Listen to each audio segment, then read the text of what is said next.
So here we are, the third and final video of our Lake District trip, starting at a campsite near Kendal, taking the old coach road off-road track and also a ferry home.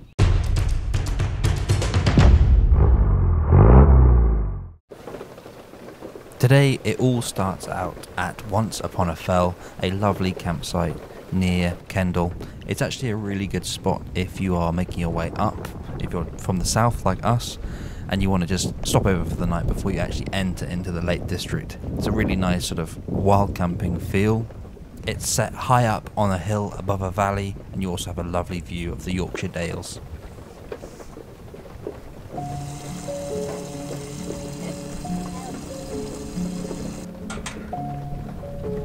A nice easy supper for tonight. Spaghetti bolognese brought from home, cooked by Sophie, while I sit on my computer and edit some bike videos.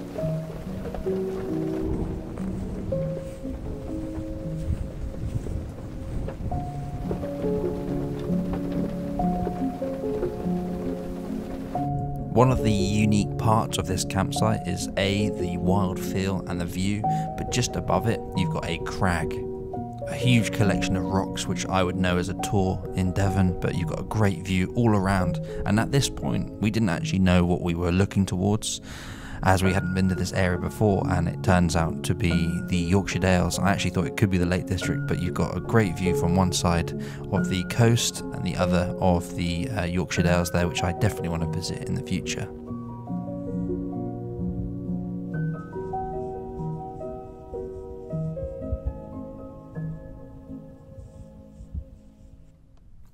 Our plan next year, we're going to Scotland in April, and I think we'll be stopping here along the way just to break the journey up.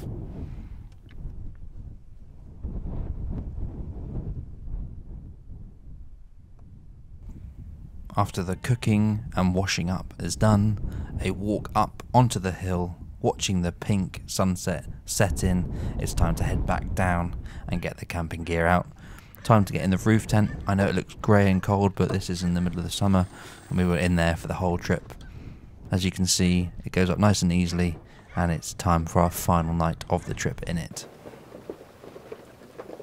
It's nice to be able to be down here, not have to set up the bed every time and tidy it away, because that is a real boring part of having a camper, having to put everything away. It's nice that you can just sort of leave it all set up down there, your bags down there, and then head upstairs, as I call it, into the tent for the night. The next morning brought a spell of nicer weather, less rain. The birds sang in the morning. It was time to get the coffee on and plan the route for the day, as we're going to be heading to the old coach road.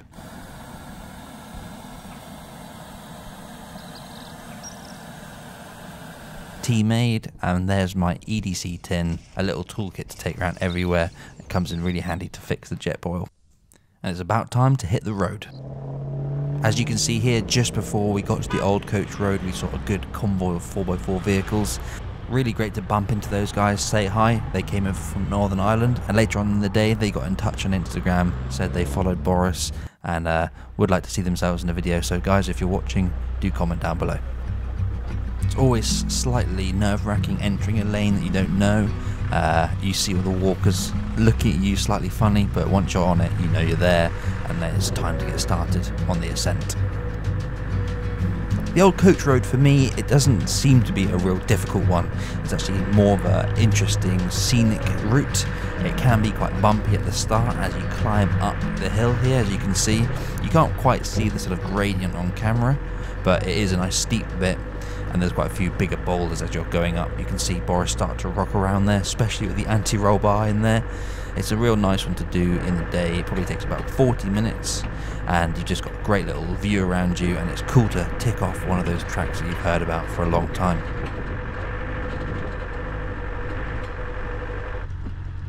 Jumping into the cab here, it's quite nice because the GoPro's got a bit of stabilisation. You can see the car rocking around a little bit more, but obviously it always makes it look a hell of a lot more tame.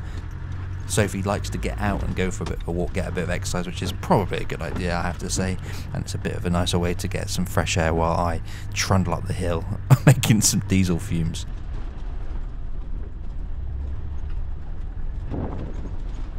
The entire trip as a whole has been fantastic. As you can see, as you just turn around, you've got amazing views wherever you look. Check that out in the background. I would recommend it to anyone. And I think the one thing that surprised me was how rugged the scenery is. Taking a little bit of an optional route, but this was the hardest bit. There is a track right next to it, but I thought Boris can do it, so we'll go over. And actually the very chunky anti-roll bar I've got in now bent the little spaces I got from terra firma, so I definitely need to change those out. Onwards and upwards then. From here on out, it does start to look very similar. I tried to get a few different angles. There's a few puddles here and there, and in a moment we might see what I think is why this road is called the Old Coach Road, but not 100% sure. If you do know more information about it, do drop down into the comments down below and confirm it if it is or not.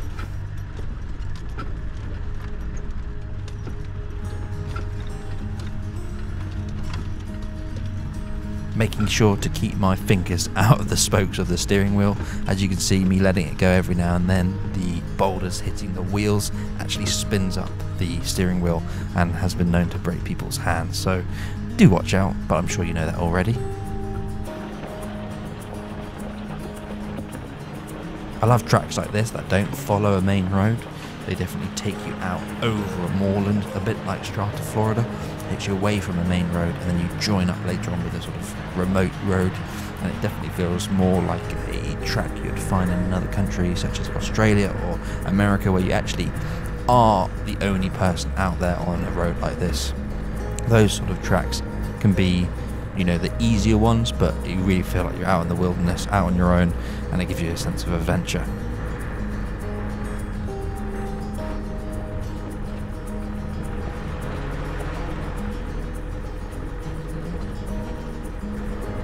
Check that out in the distance. You've got an old coach there. Potentially that's why this road is called that. As I said before, do let me know if I'm right or wrong. But really cool to see these remote, rusty, old structures just left there. I can't tell how old they are. It's amazing to find them, and it definitely feels like you're out in the middle of wilderness. Passed the keys over to Sophie, and I got out, had a little bit of a run around, tried to get some nice shots of Boris making his way through this lovely valley here. I don't know about you with your vehicle, but rarely I get to see it being driven, so it's definitely cool to step away and see it making its way along this track.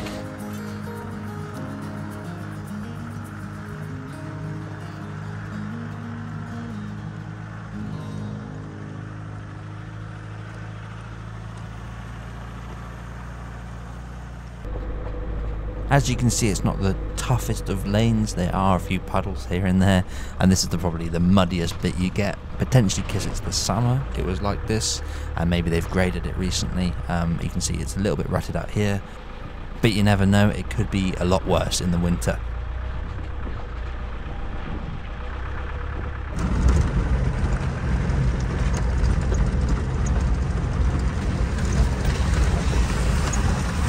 Obviously a toll bridge operated by a sheep here, but thankfully he ran away and we managed to make our way through for free.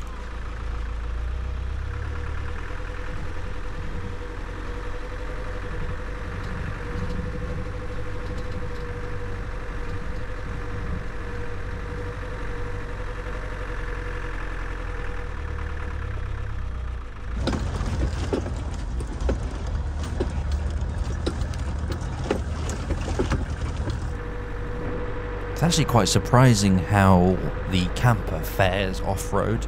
You do find some bits and pieces down on the ground, maybe after a very shaky lane, but generally, as you saw back then, it does move around. But if you keep that in mind when you're building it, and you use elastic here and there, make sure everything fits in, it's actually quite surprising how well things stay on the shelves.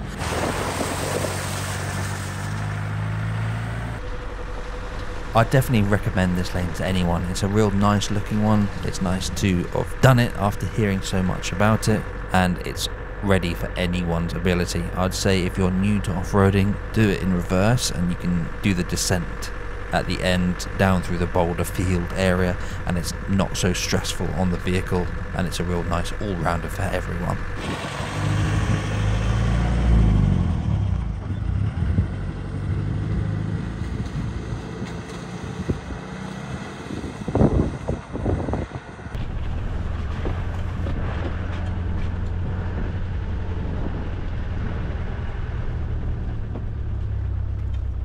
pretty tame river crossing coming up.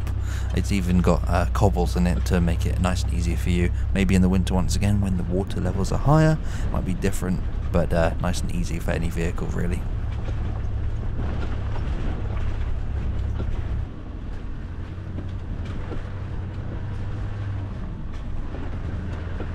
As you make your way along this forest here, you know you're on the home straight and you've got about 200 or 300 meters left to go. You'll see the gates and you're back to normal reality of road driving. Lake District brings everything. You've got lanes, you've got amazing camping, good views, swimming, and it's just a beautiful all-round place. We're going to end it off with this ferry, and we took this over to Windermere. This is Lake Windermere here. And this was our final bit of our journey before we hit the main road and head home. We did have a few troubles as my anti-roll bar bolt, maybe after the old coach road, came loose and disconnected on the main road. Completely took it off and left with a quite wallowy suspension for the way home. So do keep in mind if you're doing off-roading, when you get there, make sure you remember to know that you're taking your vehicle home as well. Thank you all for watching this one. I hope you've enjoyed this series, and hopefully I'll see you in the next one. Cheers.